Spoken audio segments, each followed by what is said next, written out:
Mabagal na rehabilitasyon ng parking area sa harap ng Mangaldan Public Market, inireklamo ng ilang tricycle driver. Tutukan sa report. Sinimulan ng rehabilitasyon ng parking area ng Mangaldan Public Market noong Oktubre.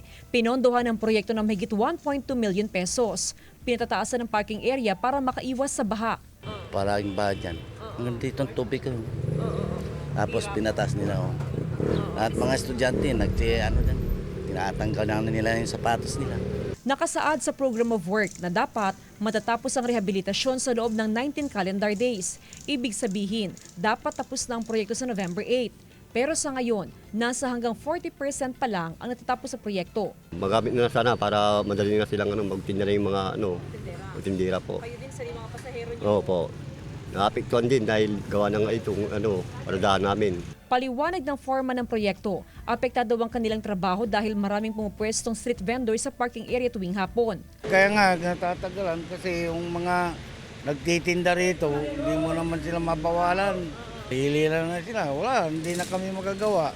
Nakipag-ugnayan na ang kontraktor sa lokal na pamahalaan para pansamantalang ilipat ang mga street food vendor.